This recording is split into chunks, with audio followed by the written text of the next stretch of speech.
Bismillahirrahmanirrahim. Alhamdulillahi rabbil alamin. Wassalatu wassalamu ala sayyidina Muhammadin sayyidil mursalin wa ala alihi wa sahbihi wattabi'in. Qala al-musannif rahimahullahu ta'ala wa nafa'ana bihi wa bi'ulumihi fid dharain amin. Radhiyallahu anni wa ankum wa an jami'il muslimin. Al-hikmatus tsaniyah. Ini adalah hikmah yang kedua daripada hikamnya Ibn Athaillah As-Sakandari. Kata beliau, iradatuka tajrida ma'a iqamatillahi iyyaka fil asbabi minasyahwatil khafiyyah. Keinginanmu untuk tajrid. Apa tajrid? Yaitu adalah mengosongkan diri daripada sebab-sebab duniawi. Menjauhkan diri daripada penyebab-penyebab duniawi. Menjauhkan diri daripada pekerjaan, menjauhkan diri daripada orang-orang sekelilingnya, padahal Allah Subhanahu wa taala telah meletakkan engkau di dalam asbab. Apa dalam asbab? Engkau harus bekerja. Engkau harus mengatur urusan itu. Engkau harus mengurus daripada orang-orang selain dirimu. Karena engkau diposisikan oleh Allah Subhanahu wa taala di tempat tersebut.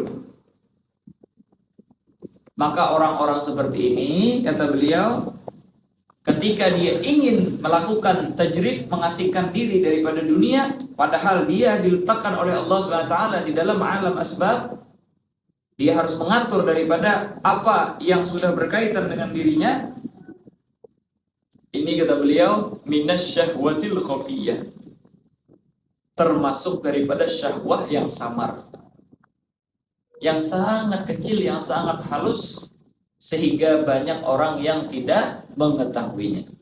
Terus apa? Kata beliau, wa iradatukal asbab, keinginanmu untuk mencari daripada sebab, untuk bekerja, untuk mengatur orang lain, ma'a iqamatillah iyyaka fit tajrid, padahal Allah SWT telah memposisikanmu di dalam maqam tajrid, di dalam keadaan yang engkau tidak perlu mengurus orang lain, tidak perlu mengurus dunia, tidak perlu daripada ini dan itu daripada hal duniawi. Maka kata beliau apa? Inhitatun 'anil himmatil 'aliyah, turunnya seseorang daripada keinginan yang tinggi, turunnya seseorang dari derajat yang tinggi. Dalam artian, ketika kita hidup di dunia ini, maka kita harus melihat dulu bagaimana posisi diri kita ini. Apakah yang cocok bagi kita meletakkan diri kita ini di dalam alamut tajrid, menjauhkan diri daripada dunia, tidak mengurus daripada dunia, ataukah kita ini berada di dalam maqamul asbab, di dalam keadaan yang harus berinteraksi dengan dunia. Jelas itu ya, harus berhubungan dengan dunia. Dari mana kita mengetahui daripada apakah kita termasuk daripada orang-orang yang diletakkan oleh Allah SWT fi maqamit tajrid, ataukah berada di posisi maqamul asbab? Dari mana kita mengetahuinya? Dari sudut pandang syariat. Tolak ukurnya syariat. Jadi dengan syariat kita mengetahui daripada apakah kita berada di maqam tajrid ataukah di dalam maqam asbab. Kalau orang tidak paham daripada syariat, akhirnya dia tidak tahu di mana memposisikan dirinya yang benar. Dan ketika dia salah melangkah, dia tidak benar di dalam memposisikan dirinya, maka padahal kalau seandainya dia di dalam maqam asbab, dia malah memilih untuk maqam tajrid. Itu padahal adalah syahwah dia sendiri, adalah bisikan syaitan yang membakar daripada semangat syahwatnya yang terselubung tersebut. Ketika dia memilih daripada alamul asbab, padahal dia harusnya berada di maqam tajrid. Karena apa? Dia tidak memahami daripada syariat. Maka berarti apa? Dia telah turun peringkat daripada himmah posisi yang tinggi. Jelas itu ya. Sebagai contoh ya, Kita ambil daripada chapter pertama, bagian pertama daripada hikmah ini, karena hikmah ini mempunyai dua bagian ya. Bagian pertama yaitu apa? Orang ini padahal di dalam maqam asbab, dia malah memilih maqam tajrid. Bagian kedua yaitu apa? Orang ini diposisikan di maqam tajrid, malah memilih daripada maqam asbab. Maka kita berikan daripada contoh bagaimana sudut pandang syariat. Yang pertama yaitu adalah ada misalnya salah seorang laki-laki yang mana dia ini Allah Subhanahu wa taala berikan karunia untuk memiliki keluarga. Memiliki keluarga. Akhirnya dia menikah, mempunyai istri, dikaruniai daripada anak. Ketika itu terkadang orang berpikir, ngapain sih saya bekerja? Rezeki daripada Allah Subhanahu wa taala. Ngapain saya capek-capek ke pasar? Karena setiap daripada yang melata di permukaan bumi ini, rezekinya sudah ditanggung oleh Allah Subhanahu wa taala. Saya tidak perlu untuk mencari pekerjaan. Saya tidak perlu untuk mencari daripada usaha. Saya tidak perlu bekerja karena rezeki itu berasal daripada Allah Subhanahu wa taala. Jelas itu ya. Ketika orang seperti itu, dia di dalam hatinya juga tersirat. Katanya apa? Allah Subhanahu wa taala memerintahkan kita untuk mencari daripada asbab. Sebagai contoh, Allah Subhanahu wa taala memberikan permisalan kepada kita bahwasanya air hujan saja datang melalui daripada awan, segumpal daripada awan. Nah, dan lain sebagainya daripada percontohan yang diberikan oleh Allah Subhanahu wa taala yang mengajarkan kita tentang asbab. Dan lagi Nabi Muhammad SAW banyak sekali daripada hadis-hadisnya mengajarkan kepada kita tentang apa? Tentang bahwasanya bagaimana kemuliaan orang-orang yang bekerja. Di dalam hadis diantaranya Nabi Muhammad SAW bersabda, "Man amsaka lan li talabir rizq amsa maghfuran lahu." Siapa saja yang pada sore harinya kecapean, mengucurkan daripada keringat. Untuk apa tujuannya? Untuk mencari rezeki, untuk menafkahi daripada anak istrinya. Amsa maghfuran lahu. Pada sore hari itu juga dia diampuni oleh Allah Subhanahu wa taala. Berarti apa di sini? Ada dua pemikiran yang berseteru, berantem di pikirannya, di dalam lubuk hatinya. Saya ini yang benar yang mana? Apakah saya bekerja ataukah saya mengasingkan diri daripada dunia, menyibukkan diri dengan ibadah, bersalawat, bertasbih dan lain sebagainya. Jelas itu ya. Sebagian orang lagi dia nggak mikir panjang lebar. Kalau ini masih lumayan ya. Ada dua pemikiran, dua sudut pandang di dalam pemikirannya. Sebagian orang tidak seperti itu. Dia mikir ibadah itu bentuknya cuma zikir. Dia mikir bahwasanya bentuk ibadah itu cuma salawat. Dia mikir bahwasanya bentuk ibadah itu cuma sholat dan lain sebagainya. Sehingga dia bilang, ngapain saya bekerja? Mending saya ibadah. Saya ngumpulin harta sebanyak apapun bakalan saya tinggalkan juga. Rezeki semua ditanggung. Rezeki saya, anak saya, istri saya semua ditanggung oleh Allah SWT. Disuruh istrinya bekerja malah marah-marah deh. Disuruh anaknya bekerja dia malah marah-marah. Karena apa? Kenapa kalian mengganggu saya beribadah katanya? Kenapa kalian mengganggu saya dalam baca Al-Quran? Kalian ini syaitan. Karena apa? Karena mengganggu orang lagi ibadah katanya. Sebagian orang seperti ini. Maka bagaimana jawabannya? Maka Ibn Athaillah As-Sakandari di sini menjawab. Kata beliau apa? Iradatuka tajrida ma'a igamatillahi iyyaka fil asbab minasyahwatil khafiyyah. Keinginanmu untuk mengasingkan daripada dunia. Saya katanya mau ibadah aja sudah. Salat. Setelah selesai sholat, zikir. Selesai zikir, Quran. Selesai Quran, apa? Salawat. Qiyamul lail. Udah, kalau capek, ngantuk, tidur, bangun, ibadah lagi. Jelas itu ya? ma'a igamatillahi iyyaka fil asbab, padahal Allah Subhanahu wa taala telah meletakkanmu di dalam magam asbab. Jelas itu ya, di dalam keadaan yang perlu engkau mencari daripada asbab. Kenapa? Karena engkau telah mempunyai anak dan istri yang harus engkau nafkahi. Syariat ini ya, sudut pandang kacamata syariat. Di sini apa? Setiap orang yang telah memiliki istri wajib dia menafkahi istrinya. Kalau dia mengasingkan diri daripada dunia, bagaimana dia mau menafkahi anak istrinya? Kalau dia mengasingkan diri, bagaimana dia mau memenuhi daripada kehidupan mereka? Jelas ya? Maka dari sudut pandang kacamata syariat, berarti apa? Orang tersebut sekarang posisinya di dalam magam al-asbab, diletakkan oleh Allah SWT. Dia malah mau mengasingkan diri daripada dunia.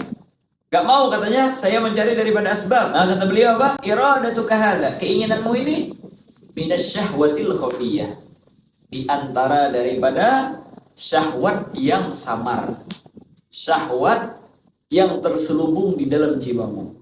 Seakan-akan dia mengatakan, oh saya sudah tidak tahu dunia lagi, saya ini adalah orang-orang yang mempersiapkan diri untuk akhirat, saya adalah orang-orang yang taunya zikir, kami tidak perlu dengan dunia, dan lain sebagainya. Apa itu? Itu syahwat itu. Pengen dikenal sama orang adalah ahli ibadah. Pengen dikenal sama orang dia tidak memedulikan daripada dunia, yang dia pikirkan akhirat terus. Padahal apa? Padahal dari sudut pandang kacamata syariat, orang tersebut adalah orang yang diletakkan oleh Allah SWT fi alamin asbab, di dalam alam yang harusnya dia mencari daripada sebab, mencari daripada rezeki, dia harus bekerja, dia harus menafkahi daripada anak istrinya. Maka ini minasyahwatil khafiyah. Jelas itu ya? Nah, Allah Subhanahu wa taala berfirman di dalam Al-Qur'an, was-samaa'a rafa'aha. Allah Subhanahu wa taala telah menegakkan dan mengangkat daripada langit ya. Terus apa? Wa wada'al mizan, dan Allah taala telah meletakkan daripada mizan, timbangan. Apa maksudnya? Yaitu adalah Allah taala telah meletakkan keadilan di permukaan bumi ini. Allah tatghaw fil mizan, bahwasanya kalian jangan curang di dalam timbangan, dan kalian jangan sampai tidak adil ketika kalian diberikan daripada kepercayaan dan amanah oleh Allah Subhanahu wa taala.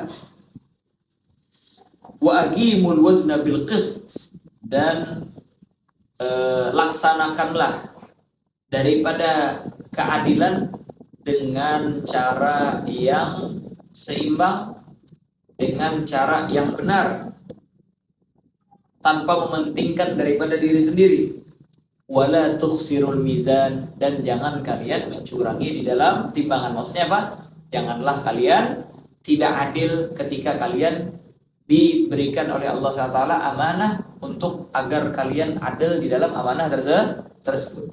Maka bagi orang tersebut sesungguhnya setelah daripada kewajiban yang diwajibkan oleh Allah Subhanahu wa taala seperti sholat 5 waktu, puasa bulan Ramadan, menunaikan daripada zakat apabila dia mencapai daripada nisab, dan lain sebagainya daripada kewajiban yang diberikan oleh Allah taala, maka bekerjanya dia, memeras keringatnya dia, berangkatnya dia untuk mencari pekerjaan, itu adalah tasbihnya dia, itu adalah salawatnya dia, itu adalah istighfarnya dia, itu adalah bentuk ibadah bagi orang tersebut. Jelas itu ya? Nah, karena apa? Karena dia diletakkan oleh Allah Ta'ala di dalam al-asbab. Ketika dia menginginkan tajrid padahal dia di posisi tersebut, itu adalah syahwah al-khafiyah, syahwah yang terselubung di dalam dirinya sendiri, di dalam dirinya sendiri. Jelas itu ya? Tidak bagus.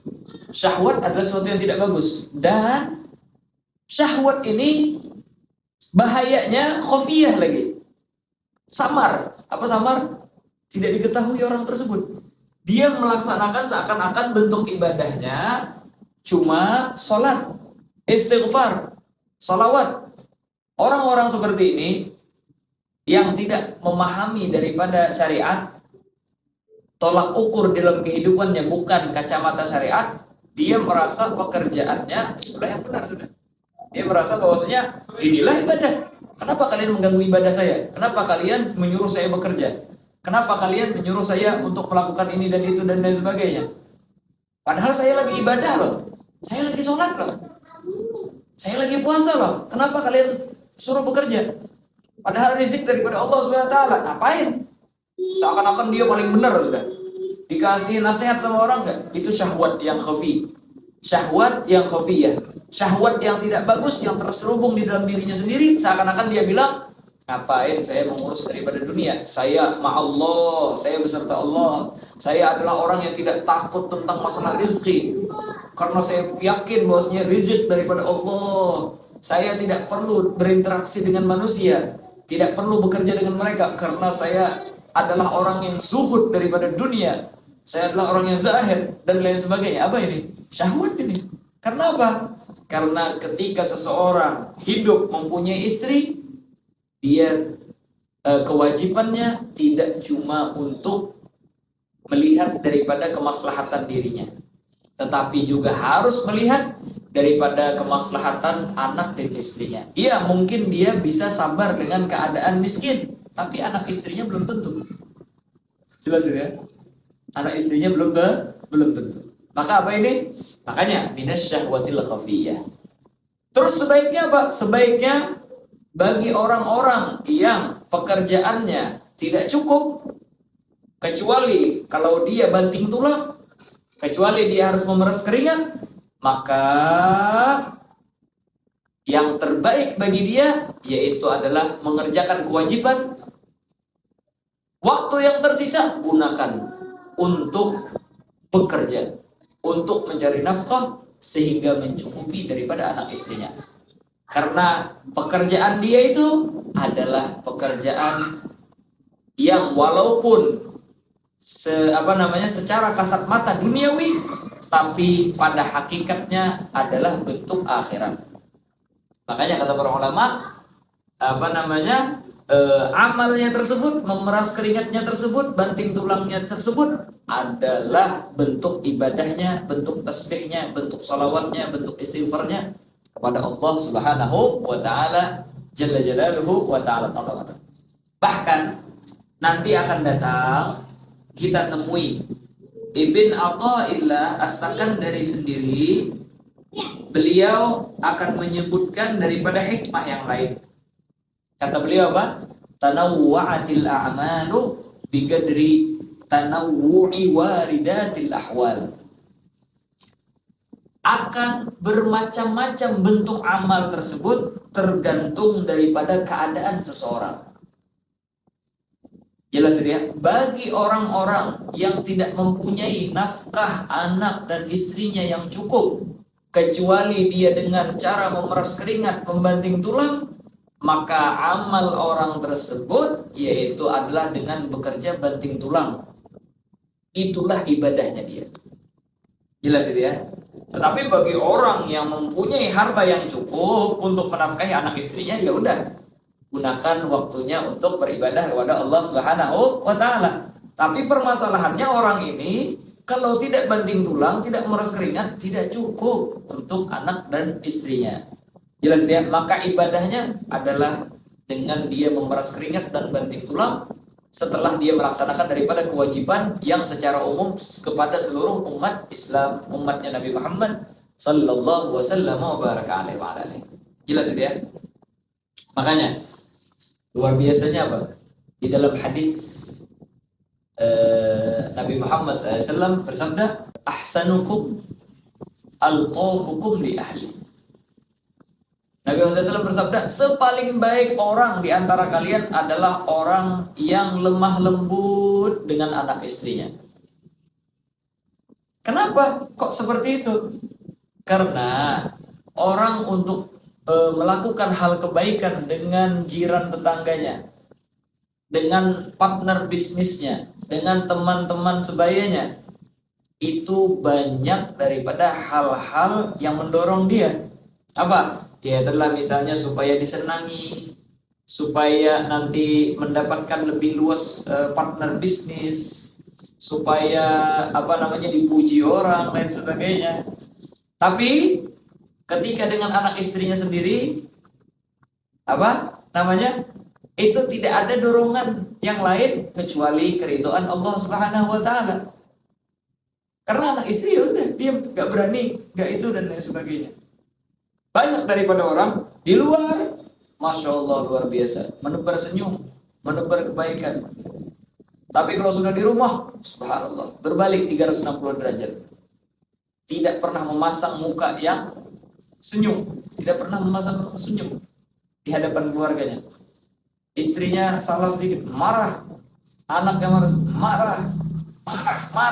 marah di rumah.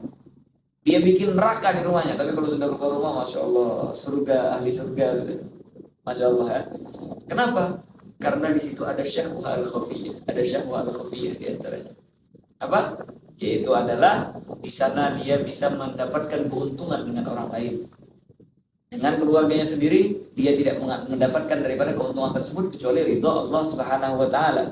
Makanya Rasulullah SAW bilang, orang yang paling baik, ahasinukum, paling baik di antara kalian, al-tafukum bi ahli, orang yang paling lembut dengan keluarganya. Mungkin kalau orang yang normal sih ini mungkin mengejutkan, kok bisa Rasulullah SAW menyebutkan tentang orang yang baik dengan keluarganya. Bukankah orang-orang baik dengan keluarganya? Gak semua orang seperti itu. Banyak di luar sana orang-orang yang sama keluarganya berbalik 360 derajat ketimbang dia ketika bersahabat dengan teman-temannya. Wah, jelas ya. Nah, sebagian orang seperti itu, dia gak peduli dengan keluarganya, gak peduli. Mereka mau kelaparan, mau apa? Yang penting dikenal sama orang dia ahli ibadat. Yang penting dikenal sama orang dia ahli tasbih, dia ahli masjid, dia ahli tahajud. Kalau seandainya istrinya mengajak dia untuk bekerja, langsung dia teriak-teriak, ngapain kamu menyuruh saya bekerja? Saya lagi ibadat, ente syaiton, ente telah menyuruh suami untuk bekerja, padahal suami ahli ibadat. Dia kencangkan suaranya untuk membalikkan keadaan, seakan-akan istrinya yang jahat, dia yang baik. Jelas itu ya. Sebenarnya apa? Ini adalah peringatan daripada Ibn Athaillah As-Sakandari, nasihat dari beliau, bahwasanya kata beliau, iradatuka at-tajrid, keinginanmu untuk mengasingkan diri daripada dunia dan menghadap untuk ibadat, padahal ma'a iqamatillahi iyyaka fil asbab, Allah Ta'ala telah meletakkanmu di dalam posisi harusnya engkau mencari asbab karena mempunyai tanggungan anak istri dan lain sebagainya. Itu minasyahwatil khafiyah, di antara daripada syahwat yang buruk yang terselubung di dalam diri orang tersebut, yang dihiasi oleh syaitan terhadap dirinya. Jelas itu ya. Mafhum ini? Maka bagaimana berarti orang ini? Kurangin daripada ibadahnya yang mengganggu daripada pekerjaannya, yang mengganggu daripada rutinitasnya untuk menafkahi anak istrinya. Jelas itu ya. Dan lakukanlah daripada kewajiban dan asbab yang harus dia tunaikan.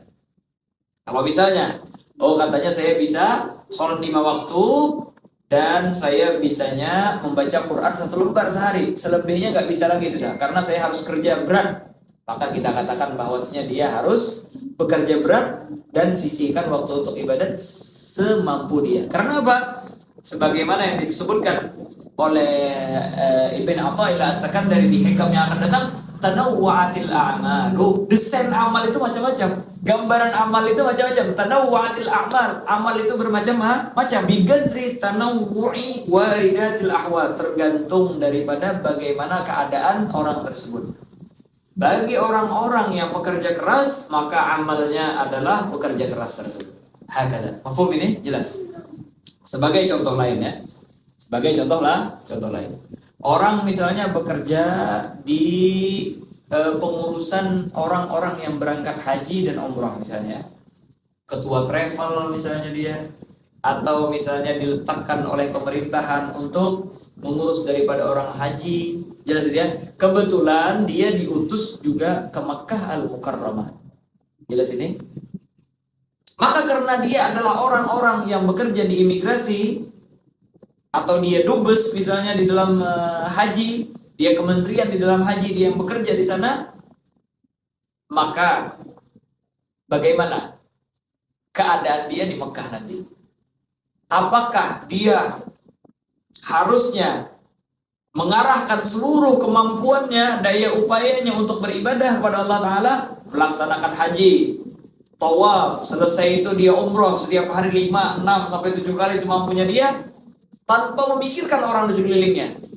Ataukah kita katakan karena dia sekarang adalah orang-orang yang diposisikan oleh Allah Ta'ala untuk mengurus daripada umat yang berangkat haji, dia cuma melaksanakan haji, jelas ya. Setelahnya apa? Dia berumrah misalnya di waktu yang orang sudah istirahat tadi. Yang tersisa apa? Jangan sibuk untuk baca Quran, jangan sibuk untuk sholawat dan lain sebagainya. Sibukkanlah dirinya untuk mengurus daripada orang yang harus dia urus. Karena apa? Ketika dia memilih untuk beribadat, tidak memikirkan orang lain, sibuk dengan tawaf, mengulang beberapa kali daripada umrah, dia telah melakukan hal yang merugikan daripada orang lain. Karena orang lain kalau nanya bagaimana, masalah makanan bagaimana, masalah ini, itu, dan sebagainya, siapa yang mengurus kalau bukan dia. Maka ketika dia tidak lagi ingin mengurus dunia, katanya saya mumpung di Mekah, tawaf, Quran, baca hadis, baca salawat, lain sebagainya, tanpa memikirkan daripada asbab yang harus dia urus, itu minas syahwatil khafiyah. Itu syahwat yang terselubung, yang buruk, yang dikemas dan dihiasi oleh syaitan. Jelas ya? Maka kepengurusan dia di dalam orang-orang yang melaksanakan haji, dia menyibukkan diri untuk mengurus orang-orang yang umrah, itulah daripada ibadah orang tersebut. Jelas ya? Sebagai contoh yang lain lagi apa? Dia adalah presiden di suatu negara atau gubernur di suatu provinsi, atau dia adalah bupati di suatu kabupaten, atau dia adalah camat di suatu kecamatan, atau dia kepala desa, lurah di suatu desa atau di suatu kota. Jelas itu ya? Orang tersebut ketika sudah menjabat daripada presiden, DPR, lain sebagainya, apa yang terbaik bagi dia? Apakah dia menyibukkan diri, berkhulwat, beribadah, masuk dalam kamar, kunci rumah untuk baca Quran, lain sebagainya, beribadah, tawajuh, dan mengasingkan diri daripada dunia? Ataukah yang terbaik bagi dia untuk mengurus kemaslahatan orang banyak, mengurus daripada kemaslahatan orang-orang di negerinya? Maka kita katakan karena dia sudah menjadi pemimpin, fakullukum ra'in, setiap daripada kalian pemimpin, wa kullukum mas'ulun an ra'iyatih, dan setiap pemimpin akan ditanya daripada kepemimpinannya. Berarti apa? Orang tersebut apakah di makam tajrid, apakah di makam asbab? Dari sudut pandang kacamata syariat, orang tersebut adalah orang yang telah diletakkan oleh Allah SWT di dalam maqamul asbab. Maka ketika dia pengen membaca Quran, mengunci diri, mengurung diri, beribadah, menghabiskan waktunya untuk sholat dan lain sebagainya, menjauhkan diri daripada dunia, mengasingkan diri daripada dunia, padahal Allah Ta'ala meletakkan dia di dalam maqamil asbab, itu daripada syahwat yang terselubung, yang buruk, yang dihiasi oleh syaitan. Terus apa yang terbaik? Karena dia di maqam asbab, maka lakukanlah daripada kewajiban dia, uruslah daripada orang-orang yang berada di negaranya tersebut, orang-orang yang dipimpin oleh dia. Maka dia setelah melaksanakan daripada sholat 5 waktu yang diwajibkan oleh Allah Subhanahu wa Ta'ala, puasa dan lain sebagainya, ibadah terbaik bagi orang tersebut yaitu adalah dengan mengurus bagaimana kemaslahatan orang-orang yang di bawah kepemimpinannya. Jelas itu ya, bagaimana agar hidup mereka makmur, bagaimana pekerjaan mereka bagus, dan lain sebagainya. Contoh yang keempat, dia adalah seorang perempuan, dia memilih untuk menikah dan mempunyai suami. Akhirnya suaminya menuntut hak terhadapnya untuk menunaikan daripada haknya sebagai istri. Ternyata dia malah memilih untuk sibuk dengan sholat sunnah. Dia memilih untuk sibuk puasa sunnah. Dia memilih untuk sibuk membaca Quran. Dia sibuk untuk qiyamul lail dan lain sebagainya, bersolawat, tasbih dan sebagainya. Padahal suaminya memerlukan dia untuk menunaikan haknya. Maka ketika dia memilih bersuami, berarti dia telah memilih daripada maqam asbab. Berarti dia telah diletakkan oleh Allah SWT dalam maqam asbab. Dia harus menjadi penyebab untuk kesenangan suaminya, untuk menunaikan hak suaminya. Maka ketika dia pengen beribadah tajrid, sedangkan suaminya memerlukan agar dia menunaikan haknya, itu minasyahwatil khafiyah, termasuk daripada syahwah al-khafiyah. Apakan lagi kalau seandainya meninggalkan suaminya untuk hal-hal yang lain. Seperti apa? Seperti hadir kondangan lah, acara pernikahan lah, acara acara arisan lah. Nah, majelis ini, majelis itu, yang padahal itu bukan daripada furudul ainiyah, atau furudul ainiyah suaminya sendiri bisa mengerjakan. Maka ini minasyahwatil khafiyah, di antara daripada syahwat yang buruk yang terselubung terhadap orang tersebut, dan lain sebagainya daripada contoh. Mungkin ini beberapa contoh sudah bisa kita pahami dan kita bisa ambil i'tibar dan kita ambil daripada permisalan yang insya Allah bisa kita praktekkan di dalam hikmahnya Ibn Athaillah As-Sakandari. Maka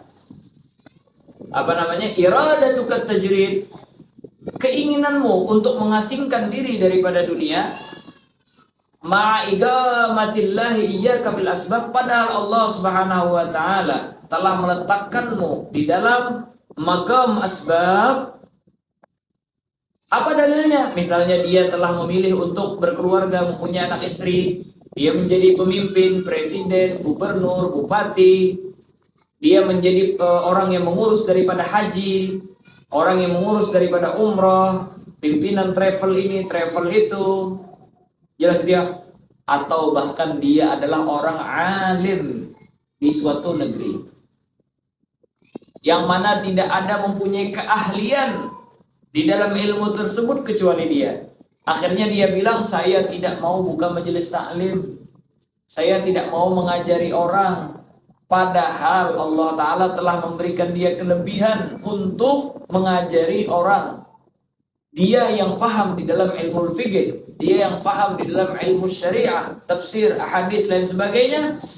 Dia malah mengurungkan diri di gua, mengurungkan diri di rumah.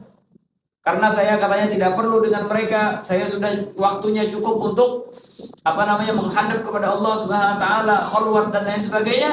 Maka ketahuilah sesungguhnya ketika dia meninggalkan daripada asbab yang harusnya dia mengajarkan daripada ilmu, membagikan daripada ilmu, dia malah memilih untuk mengasingkan diri, itu sebenarnya minasyahwatil khafiyah. Akhirnya apa? Supaya dibilang sama orang, padahal beliau itu mempunyai keahlian loh, tapi Masya Allah saking tawaduknya gak mau ngajar. Ini bukan tawaduk, ini adalah bisikan syaitan yang telah dia hiasi, yang padahal itu suatu kewajiban bagi dia untuk nahi daripada mungkar, amar ma'ruf, dan nasrul ilm dan nasrul syariah, dan memberi pemahaman kepada orang-orang untuk memaham daripada agamanya Allah Subhanahu wa taala jalla jalaluhu wa ta'ala.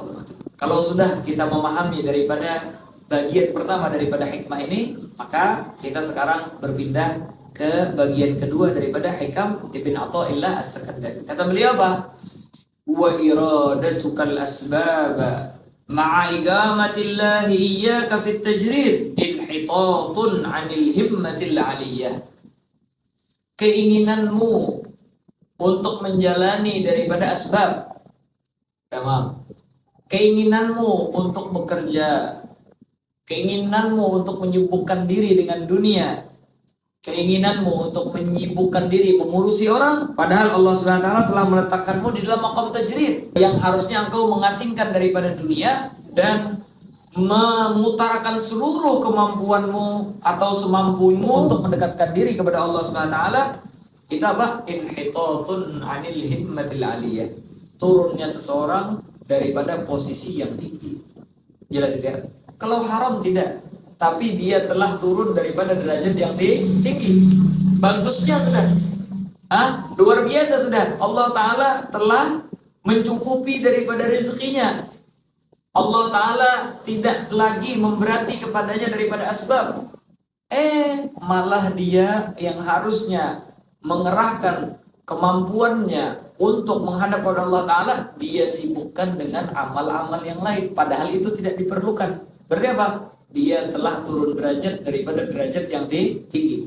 Semangatnya tersebut bukan semangat orang yang hebat, orang yang tangguh. Dia turun daripada semangat orang yang hebat. Sebagai contoh misalnya, orang ini adalah seorang anak muda. Alhamdulillah, rezeki sudah cukup karena orang tuanya mencukupi daripada rezekinya. Bahkan kadang orang tuanya bilang, engkau sudah beribadah aja sudah, bekerja, cari daripada ilmu syariah. Masalah keuangan biar saya yang mengurusnya. Jangan memikirkan ini dan itu. Berarti apa? Ini dia adalah orang yang maqam tajrid. Istri tidak punya, anak tidak punya, orang tua yang harus dia nafkahi tidak punya, keluarga yang wajib dia nafkahi tidak punya. Dia mempunyai uang yang cukup, misalnya dengan uang nafkah daripada orang tuanya, atau mungkin dia mempunyai pekerjaan yang autopilot ya. Autopilot gimana? Seperti dia punya rumah apartemen sewaan ya. Dia nggak perlu ini, nggak perlu itu. Apartemen jalan terus disewa sama orang, rumah disewa terus sama orang, ruko disewa terus sama orang. Jelas itu ya. Mall misalnya dia mempunyai bilik di mall beberapa, itu sudah semua disewa sama orang, jalan semua. Apa ini namanya?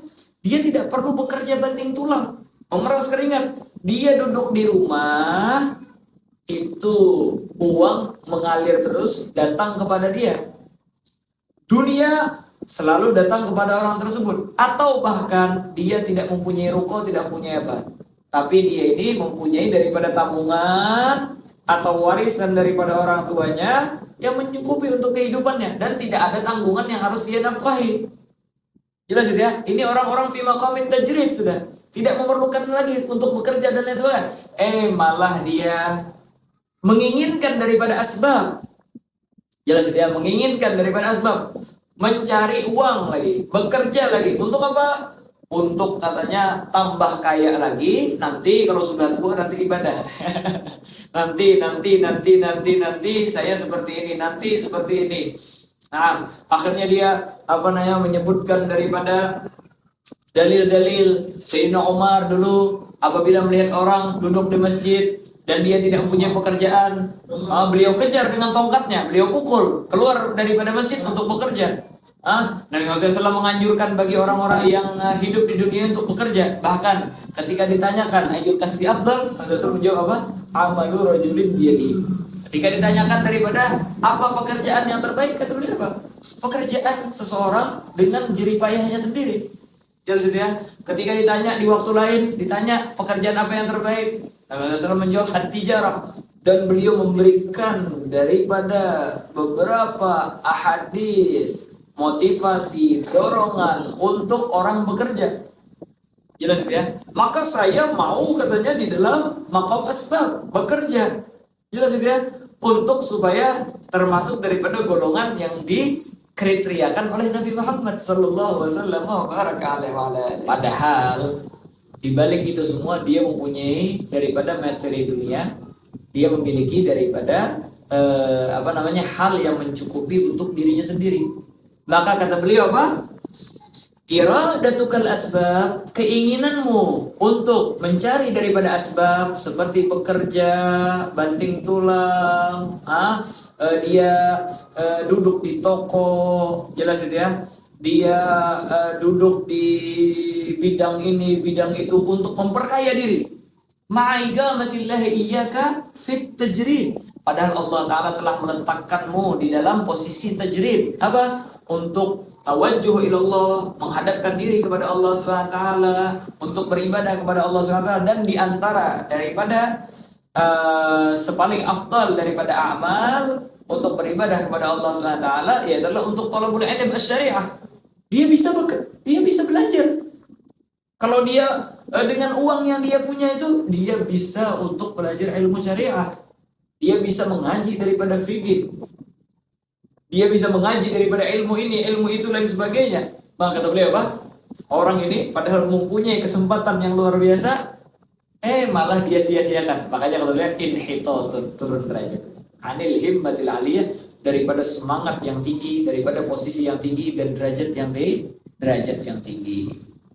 Jelas itu ya. Maka bagi orang-orang yang mempunyai daripada uang yang cukup, usaha yang cukup, sehingga dia tidak perlu banting tulang sendiri, duduk untuk mencari daripada nafkah kesana kemari dan lain sebagainya, maka sebaiknya luangkan waktunya untuk belajar syariah, belajar membaca Al-Quran, belajar untuk memahami daripada ilmu agama, ahadits, tafsir, dan lain sebagainya. Jelas itu ya. Nah, dari sini, dari hikmah ini bisa kita paham bahwasanya orang itu terkadang di dalam posisi tajrid, terkadang di dalam posisi asbab. Jelas itu ya. Tetapi orang yang di posisi asbab tidak tentu dia selama-lamanya di dalam posisi asbab. Dan orang yang di maqam tajrid tidak selama-lamanya dia berada di dalam maqam tajrid. Terkadang satu orang yang sama di dalam satu hari dia di dalam dua posisi, tajrid dan asbab. Gimana contohnya? Karena misalnya dia mempunyai toko emas di pasar. Bukanya toko emas tersebut dari jam 7 pagi sampai jam 5 sore. Dari bangun tidur, dari waktu subuh sampai waktu isyraq, sampai waktu duha jam 7 dia kosong. Dia bekerjanya dari jam 7 sampai jam 5 sore. Berarti apa? Jam 6 sore kosong. Maghrib kosong. Isya kosong. Sampai malam menjelang tidur dia kosong. Maka orang ini adalah orang yang diletakkan oleh Allah Subhanahu wa taala di dalam dua maqam sekaligus di dalam satu harinya. Dari bangun tidur sampai jam 7 pagi dia di dalam maqam tajrid. Dari jam 7 pagi sampai jam 5 sore dia di dalam maqam asbab. Dan dari jam 5 sore sampai menjelang tidur dia berada di dalam maqam tajrid. Maka bekerjalah di waktu yang harusnya dia di dalam maqam asbab dan tuntutlah ilmu, kerahkanlah waktu untuk beribadah pada masa kosong dia untuk tajrid.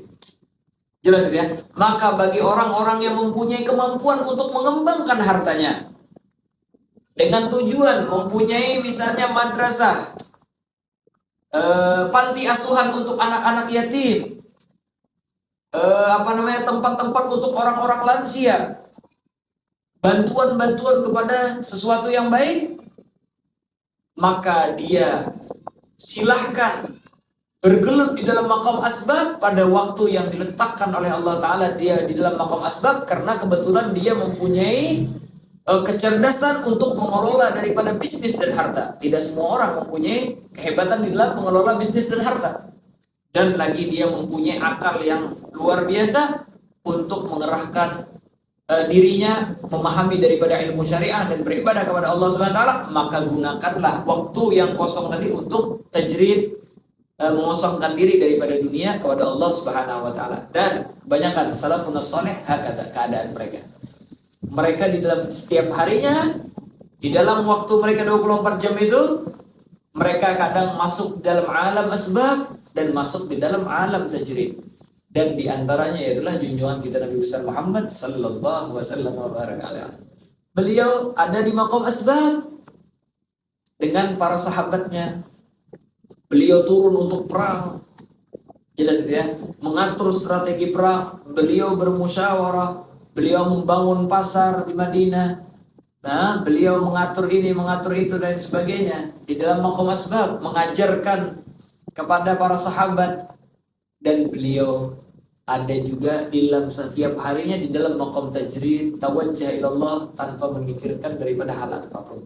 Kalau sudah masuk daripada sholat 5 waktu, sudah didirikan daripada azan dan iqamah, walaupun beliau lagi duduk dengan keluarga beliau, maka kata Sayyidina Aisyah, beliau langsung berdiri seakan-akan tidak kenal sama kami. Tajarrud anid nas wa anid dunya wa yatawajjah ila Allah Subhanahu wa taala.